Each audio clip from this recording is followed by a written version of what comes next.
Giving and receiving is what we started with this morning, and so we're back to that. I'd like to come back to that. So I have some things to say about that. Is there any questions first? Yes. You mentioned this before, open dimension of being. Mm-hmm. What is meant by, what is the dimension that you're referring to? Everything. There's just a spaciousness that is not, there's just, it shows up in the consciousness or in the mind as nothing to do. So therefore you would just operate in terms of everything else. There would be nothing really to do. Open dimension. So there's nothing closing down on anything. There's no commentary, internal commentary going on that says, well, like we were talking about, now what? So that's gone. That might start out, now what? But eventually that goes away too. There isn't even any question. There's just this. And so that's what, without particularly claiming anything, that's where this teaching comes from.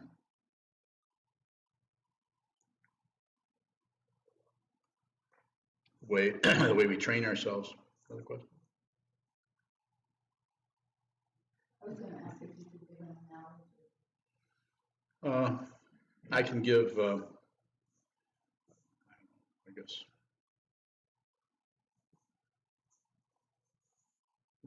there's not a lot of content there, so it's difficult. It would be like,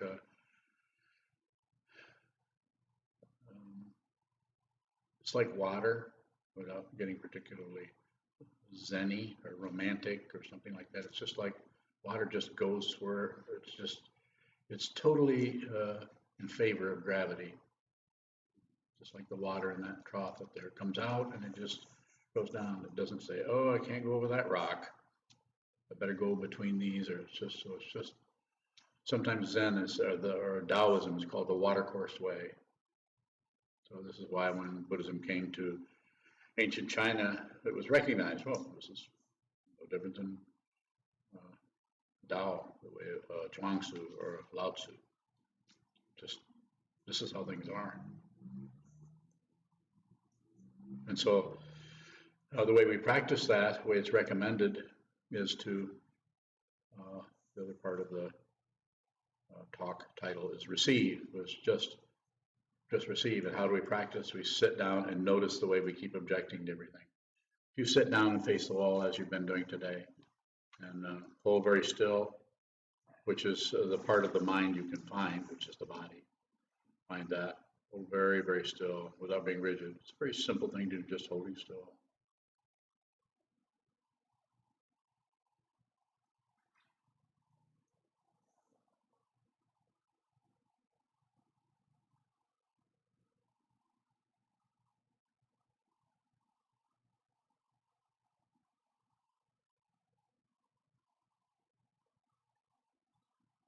Just to receive whatever. In other words, there's no interpretation of what's rising, no objection to it, no propaganda, nothing extra. It's just, you're just receiving. Thoughts may come, and I would say thoughts may come, fine, but you don't say fine.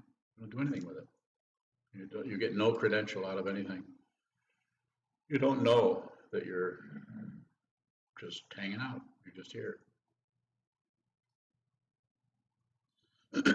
So that's how we train ourselves, is to watch the way we keep objecting long enough so that eventually we begin to see more and more deeply where that's coming from. And when you see where that's coming from, that starts to release too. You can't stop doing it or release it. It has to release itself. If we're either receiving or giving, does that mean that there's either someone or something else that's doing the opposite? If we're receiving, is someone else giving, or if we're giving, is someone else receiving? Or can one happen without the other? It's not important. So, but you could come up with that concept, but then that would lead to another concept, and it would just build from there. Well, probably something like that's going on, but the important thing to focus on as a practitioner is just receive. And the other one is just give. Give your attention, Give lots of Dana to the teacher. So, so give your attention. If you do that, you'll notice that there's really no credential involved. You just notice that you're really aware of what's happening with others. It might be some kind of a crazy spinning situation is happening, so you just watch that happen, but you don't interfere with it without permission. So if somebody is spinning, you respect their craziness. You can't respect their Buddha nature until you first respect their craziness. It has to be respect. It can't be just, who the hell is that crazy guy? What the hell are they doing? I've never seen such insanity in my life. Straighten up. Do things like I do. So we have these little interior kind of sayings that we say, and I would just, as we were saying earlier, I said just change the dynamic a little bit, change the way you phrase that. It might be something negative, you don't have to back out of it totally, but when the concept is there, just make a little bit of a shift in it. Instead of saying, you're a damned idiot, say, you could say, just change it. Say, what you're doing is unskillful. It might sound a little pretentious when you do that. And it is a little pretentious because you're pretending. You're kind of lying. But why not? Why not? It's your interior thought pattern. You could modify that a little bit. And then when you do that, notice how the background of that, if there is one, would like more energy in there. So then we're starting to see how the sharp edges or rough edges of the self-centeredness really wants its way. It wants to be right, correct. So go ahead. Talking about spinning people, I have a parent that will just talk and talk and talk and Yeah. won't stop talking. I've tried to be with her and just receive, and she just never stops. Yes. And at that point, there's just other things I have to do. So when you're just receiving, when there's a situation like that, what's a skillful way to respond to a person? I think you're probably already doing it. Knowing you, probably already doing it. The only thing I would do is cut the time short. But while you're doing it, if you're, you could do it with timing. You do it. I will listen to this person talk for 4 minutes, and that's it. And make it 3.5, 4.5. You don't have to look at your watch, but somewhere in that area, you know what that is. Listen to them. Say if for instance it was joy, which of course it wouldn't be, but if it were joy, I would listen. I would nod my head. I would hear what they're saying. I might even ask about something about they had just said. How do you mean? Could you say more about that? Give them complete attention. In other words, receive even though your commentary might be loading on, from the side, little comments like this is just crazy. This is garbage. This person is insane. This person is, how am I ever going to get through this? Well, you only have a short time. Give them all your attention and stop and say, well, got to get going. I've got other things to do. Be very, very clear about it with no apology. Maybe you could say, yeah, I would, wish I could listen to you longer, which is a lie. But lie. There's nothing, the precept of not lying doesn't mean never lie. The most important precept of all the 16 is be with all things. And the way you might need to be with that person skillfully is to very much be with them, but don't overdose on poison. Take a little bit of that, and then you got to do something. I mean, I got something else. I got to get to something else. Even though all you're going to do is go in the bathroom and take a break, but be totally with them for as long as you can, and receive. It's difficult, especially if you're really, really receiving. It will feel like you're loading up on stuff, but it won't. If you don't do much with it, it'll go on through. Especially if there's a lot of sitting practice going on. It's just other people's suffering. Just receive their suffering. Is that helpful, or further? Yeah. So I think the important thing in that area is just limit the time so that you don't turn into some kind of a martyr or something. I'm not ready to be a saint yet. Maybe later. Later on, I'll tell you how to do that.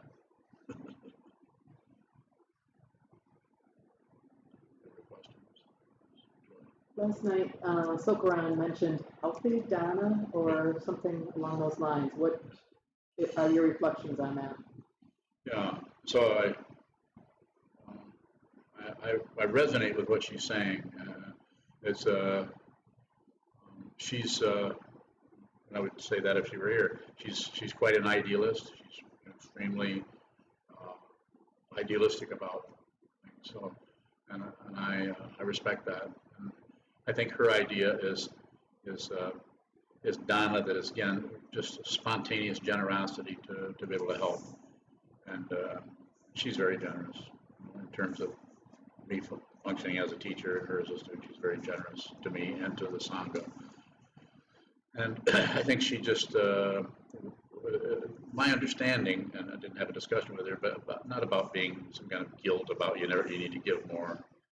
You know, we always notice. I notice if somebody gives down, I notice how much, and I might think on, well, they were giving me this much, and now they're not giving me so much. I don't add on to that like anything particular other than it's less, or no, it's more. So it's not like I don't see that, but I don't come up with some kind of interpretation about that. And as far as I'm concerned, all Donna's healthy. I think what she's doing from the point of view of someone who is giving, I think that's maybe what she's dealing with. If she were here, we could ask her about that. But I think it's more about, it needs to be something as a heartfelt kind of situation rather than I need to pay this guy. That's not what's happening, because I help people with nothing coming back. And I might think about it over time. If I've been talking to somebody, you know, once a week or every now and then, and we don't get any help at all from them, then I might think about their situation. We've talked occasionally. I'll ask, you know, I'll say, do they support the temple? I just want to know about that because it tells me more about them. But it won't stop me from talking to them. I would never use that as a. If I'm going to do that, I might as well just charge a fee. And that way, this is how much you want an interview. This is what it costs. So I think is that helpful? Or is there a specific? Yeah. Yeah. I'm wondering though about the concept of balance. So there's healthy Donna, and then is there a balance or middle way? I think her word is healthy, and I think she's going into the polarity around it a little bit. So we have to remember who's saying that. I wouldn't use that term, but I also wouldn't disagree with her because it's communication. So I'm kind of understanding what she's saying because I'm trying to relate to how she feels about it. So I would just say, you know, as I say with everything, don't do anything else unless you have to. But if you have to do it, then do it without a bunch of second thoughts or I need to do this because, or I need to. So just like in ancient times when the Buddha was actually alive and teaching, he and his monks went around with bowls and begged because of the cultural situation, the spiritual culture in that situation supported people who were mendicants or sannyasins or Brahmins who got help from others because they lived a spiritual life and other people had to work, but people could become monks if they wanted to be. So, as far as the healthy, I don't know, does anybody else have any idea about what, say anything else about that, healthy, unhealthy? I wouldn't use that. I would just say, don't do anything unless you have to. And if you can get the teacher to help you without ever giving any dana, then that might be an interesting way to work with your consciousness. So, I don't know. It's not about a right and wrong. It's about this is happening, that's not happening. Correct. The causes and conditions behind everybody's life. Everybody's here. We're all here. We're all alive. I don't see any zombies. So we're all alive. We're all human beings. I don't see any aliens. So here we are. We're eating. We just had lunch. We meditate.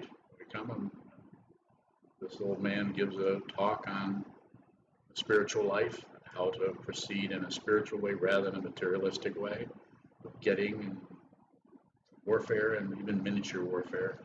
Try to do this with an open dimension. If you're saying open dimension of being, then who's to say what? I mean, everyone that comes from such a incredibly complicated trajectory, if you want to call it that, from all the past lives, or if you don't want to go that direction, just the way consciousness evolves over time and changes. Look at who you were when you were 8 years old.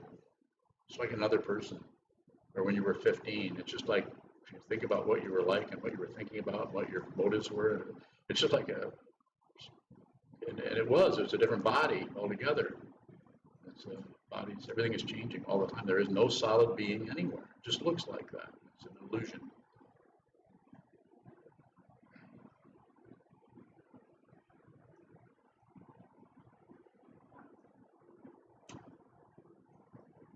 Very valid. I was trying to relate that to your giving and receiving, when we're on the cushion. Yeah.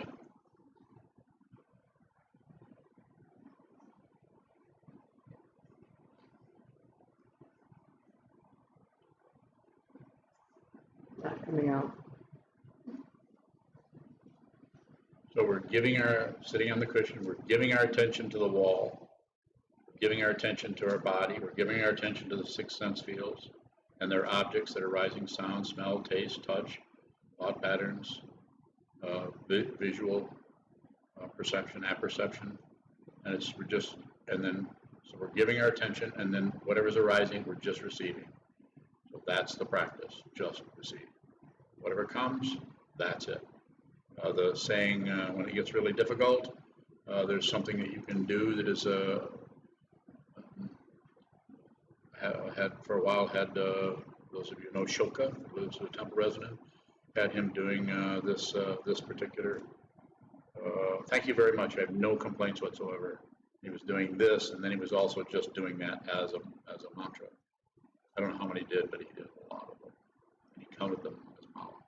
Thank you very much. I have no complaints whatsoever. And then I would have him do it very fast, so it would really pick up some speed. And then I would have him slow way down and say it and dwell on every single word. So it's just a way of trying to go in and take the knee-jerk action of ego. And I don't like it. I don't like it. I don't like that. I don't want to do that. We've all been there. You might not be saying that, but you can have that kind of a feeling without any expression. And all that happens is your jaw tightens slightly. But you all know how that feels. Those of you who are angels don't have that problem. So thank you very much. I have no complaints whatsoever. At the same time, you have this terrible complaint. It's just a way of using the mind, as says in Atisha 7 Points of Mind Training.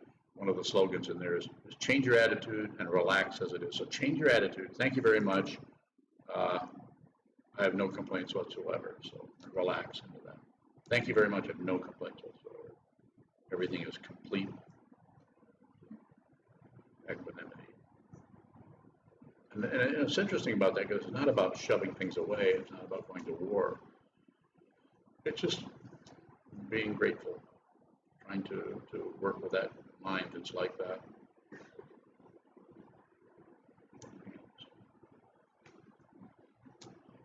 So receive, this is the way we train ourselves when you come in and sit down either here or at home. If you can just have that kind of an attitude of I'm going to give my attention to this body-mind complex here that I call me and my stuff, my life, my job, my family, my difficult feelings. I'm going to sit down and I'm going to receive whatever arises. Sitting down, and then whatever emotions, ideas, feelings, thoughts, and receive them. And insofar as I can help it, I'm not going to add anything on to I'm not going to soft pedal, I'm not going to do anything, I'm not going to interpret anything. But if you interpret, then receive that. If you interpret the interpretation, then receive that. So you're always in a mode of receiving, never in a mode of evaluating or judging or condemning, accepting, rejecting, or shutting down the 3 poisons. Yes. Usually around 3 o'clock every day, I feel as if I have nothing to give. Feel what? Feel like I have nothing to give. Yeah. My mind feels like it's full of sand. Yes. So that feeling of what do you do when you have that sensation that you have nothing left to give.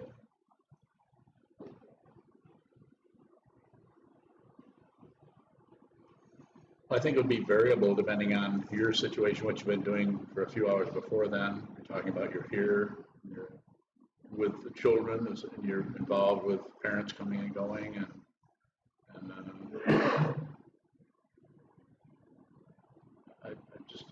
don't know. There's no, I can't, other than what your expression of what you're saying. I say don't do anything with it. Just sounds like you're having an emotion or a feeling, and you're adding on some kind of commentary or evaluation. I have nothing else to give, which means you've been giving. Have you been giving? Yes. So actual giving probably never gets exhausted. If there's some kind of a result, if we're looking for some kind of a result about the giving, then we're back to, albeit a very subtle form of materialism. I'm doing this so this will happen. I'm doing this, but I need to be respected, or I need to be complimented, or I need to have some kind of acknowledgement. There seems to be mental exertion involved with giving attention. And I feel like that's what's being exhausted. I changed jobs. I mean, really, look at the kind of work you do. Anyone here, does anybody else want to do this kind of work other than she gets? You know, it's like it's a kind of work that you really love, that you really want to do, but it's a lot of exertion happening there. A lot of working with little tiny people, and the really tiny people who are sometimes more sane than their parents. So I just say, the same thing I was saying earlier about give yourself some time. I mean, do the best you can, and then when it feels like you have nothing left to give, then go somewhere else for a while. Go do something else, and stay in your senses. When I say stay there, I'm just saying flash on. If you just flash on just how your clothes feel, there's nothing much you can add a few things to it, like it feels hot, or it feels this shirt is too tight or too loose, or something. It might be a few things like that. But generally speaking, it's just a feeling about clothing, or about how your body is feeling all of this. The interesting thing is it's totally in what is called the present. It's just here.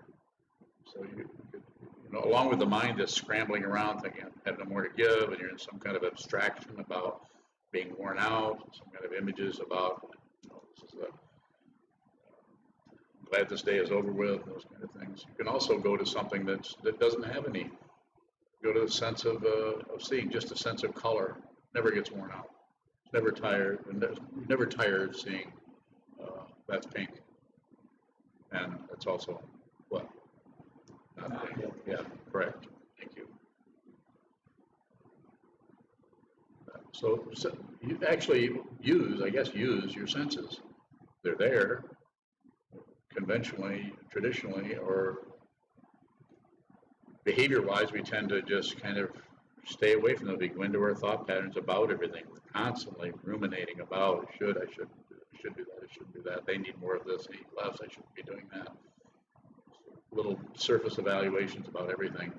While you're doing that, don't stop that. That may be just fine and okay, but you might want to just flash on the color of things, the shape of things. Register in your consciousness not just the walls and the pictures and the coats and the people in the room, but register the shape of this space. This space has a shape that is very, very elaborate, and it's just one room in the middle of a vast, world.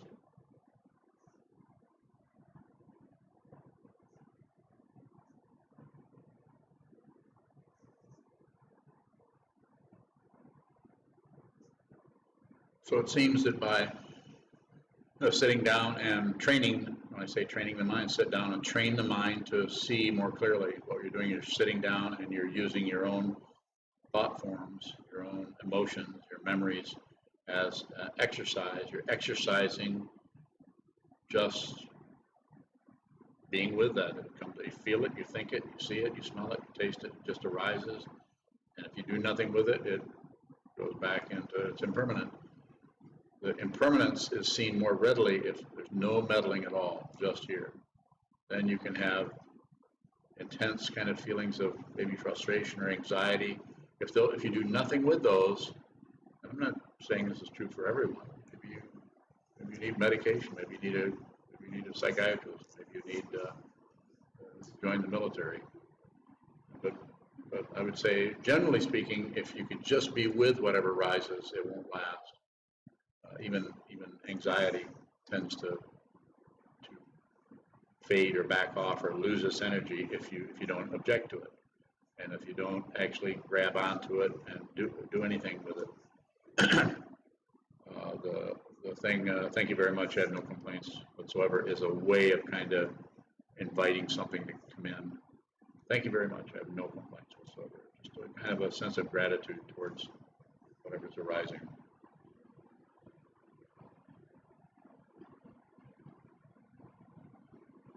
Any questions?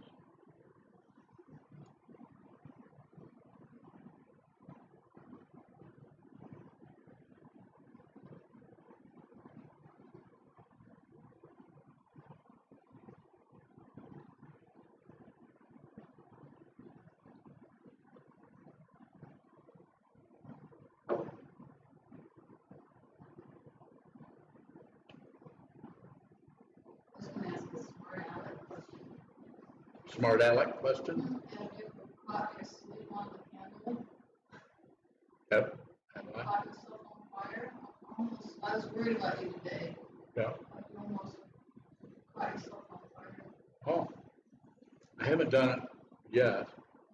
That's possible. This probably would burn right up. You'd have to stomp on me. Be mindful. Huh? Please be mindful. Be care about it. Okay, I'll take a look at that next time I go up there. Yes. I don't want to stomp on you, please stop, drop, and roll. Pardon me? I don't want to stomp on you, please stop, drop, and roll. Okay. Stop, drop, and roll. All right. Yes.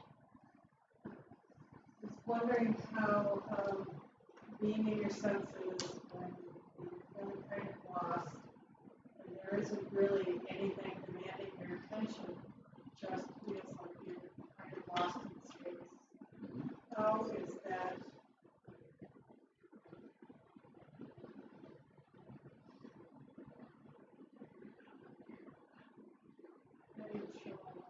How is that not?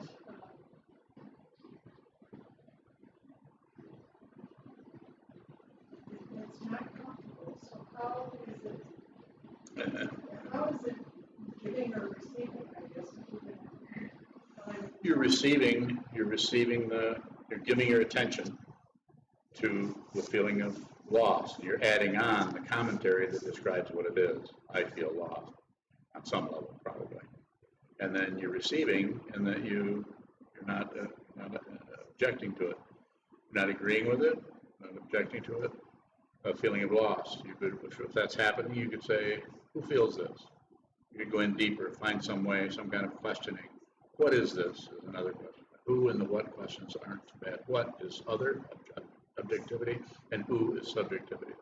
So either one will take you into that area where you need to, as if you need anything, you need to see more clearly what this is. And what you see, and I don't know how else to say this, is not separate. So if there's separation going on, there's going to be loneliness, or there's going to be emptiness, or there's going to be fear, or there's going to be aloneness, or some kind of anxiety based on being lost or something. But there has to be the projection or the assumption or the elaboration or the imputation that there's somebody. Because if there's nobody, then that feeling may arise, but it can't find an identity to join hands with. It can't find anyone. So it won't last. It'll come up and it'll hang around for a while, and then because it can't find anybody to collaborate with to continue the complaining about feeling alone, or the elaboration on it that keeps going, where there's a drone in the background that I'm so alone, or I'm lonely, or I'm have no reference point, or whatever word you want to put to it. But if there's just awareness, then it's just that arises. It may circle around for a week, but the consciousness of the awareness is not concerned with that. It doesn't shrink down into a self that doesn't like that. It might actually enjoy that. There might be kind of an interesting quality about that space. It might have some curiosity about that.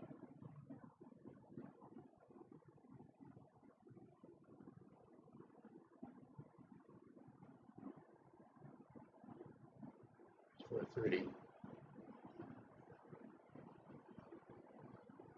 She told me she was going to leave at 4:30, and I'm going with her. One more interview. Huh? You have one more interview. But then I'll stay. But yes. Your question earlier about Donna and healthy Donna. Yes. I know for me, I've been involved prior to this path with the Christian church where a lot was said about tithing, which represented 10% of one's income. So is there some general,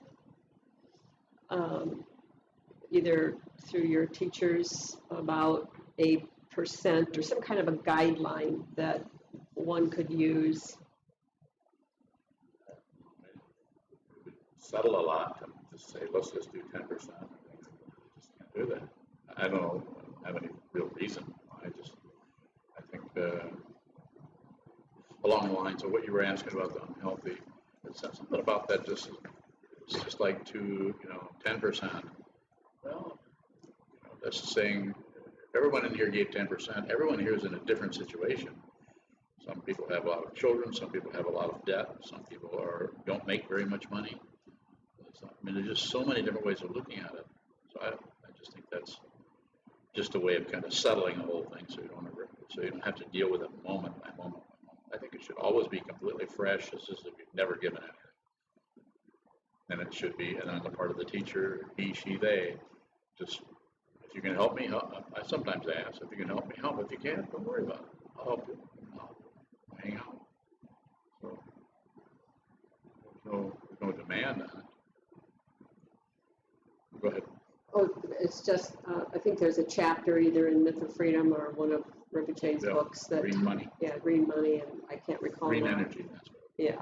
it's in the heart of the Buddha. I don't care for that chapter. I mean, I don't disagree with Rinpoche particularly, but he's dealing with a bunch of hippies in the 70s. Different kind of thing. He's a young guy.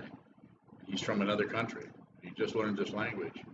He's used to a big monastery situation here. He was raised from a little kid as a toku until he was 18 when they left. So he's probably trying to figure out how to do this himself. So I would say, I don't know, did you have a question about that? I was just trying to recollect if there were any guidelines in that chapter. I don't remember any other than he just encouraged people to help. He was trying to help people who were kind of trying to be, well, you don't really need money. And he was trying to say, yeah, you do need some money. But so I think that chapter in there, he was just trying to relate to people in such a way to get them to understand that we need to support the situation. He once said, if you don't pay for something, you won't really appreciate what's being done. So you need to do. So he never really charged for his interviews. I never charged a fee. I mean, you could donate, give Donna, which I did not do. I didn't even think about it. And I had 4 interviews with him. I mean, I paid fees in other ways, and quite often their seminars and so on, like there was a fee for it, and it was high enough that they made money on it. It was much higher than this one here. How much is this to do this retreat? 40 if you can, but we don't. Yeah. We don't never have collected that. Yeah, and we do that at the monastery, but we don't. I don't think we've ever. You've got to do it. Somebody sitting at the door with a cash box. Don't let him in. He hasn't paid yet. Have you paid yet? We don't do that at all. It's very irritating. I just spent 30 years in that kind of an environment. I don't like it. So, before, back until 2005 or 4 or 3 or whatever it was. It's not that you couldn't do it that way. Just trying to be careful So in a situation like this, we're calling it Donna, then we, because of taxes or whatever, send registration, then, people just kind of forget. So you don't want to be a pest about it, but at the same time, if you don't bring it up, people forget, and Yeah. there's not enough to cover the costs. So, if you don't have, how do you work with that? just directly. Work with it directly. It's, like I was saying about Maggie. They wouldn't even say it. Maggie would come from Ann Arbor, and she would just say it. Nobody asked her to do it. She would just say, as if she owned the place. She would say, the fee for the retreat is $40, and I'll be happy to collect that. She would say that, but we didn't ask her to do that. I don't remember. She offered. She offered to do it. So. Sokuzan has too, at the end of the all-day the program. Yeah, She's so often it's has always brought that up. Can you touchy. guys ask to do it? Huh? Who's asking you to do that? It can be difficult, but I don't know. You guys figure that out. I got other things to do. So. Yes. Because you talked about your Shambhala experience, but then you joined a new Sangha with the Zen tradition. Did they approach Dana differently, particularly with how you engaged in different services? What's the question?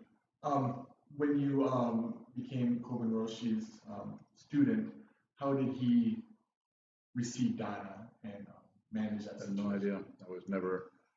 I was involved a little bit, but mainly my relationship to him was as a teacher. I didn't have too much involvement with his Sangha, a little bit. And I really don't know. I know that he had some wealthy, Steve Jobs was one of his benefactors. He had some other very, very wealthy people who really liked him and basically funded him. So he was not particularly dependent on lots of small donations. That whole Sokukoji, I think, probably had to do with Steve Jobs, who was I don't know if he was a millionaire by then, but he was getting closer. He certainly was by the time he passed away. So my main Sangha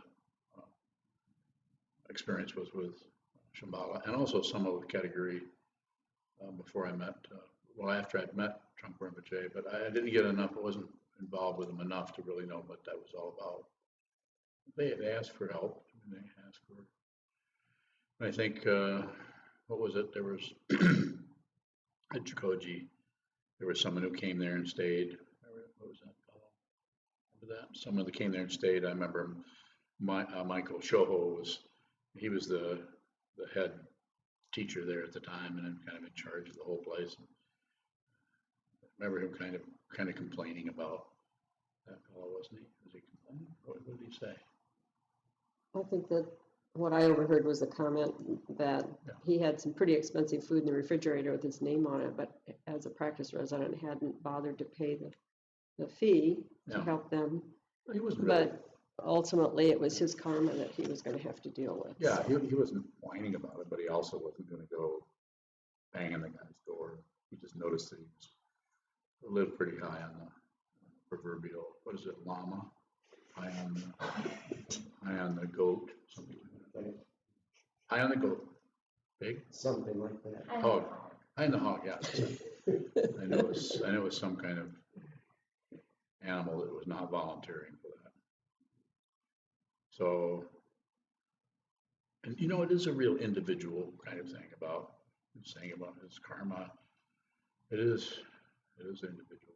So, like I've said many times, when I was very young, I was a thief. I stole all kinds of. It didn't make any sense to me why I shouldn't be able to have whatever I wanted. So, Well, you wanted that truck in there too. yeah, I almost stole one of your toys. I took that and I said, if I was 6 years old, 7 years old, this would be mine. I'd be putting this in my Just looking back on it, says even if I go back and think about it, it's just, kind of, it's kind of confusing. I don't know how that all worked, but it's a little boy, wasn't very clear. Further questions? Thank you so much. Thank you.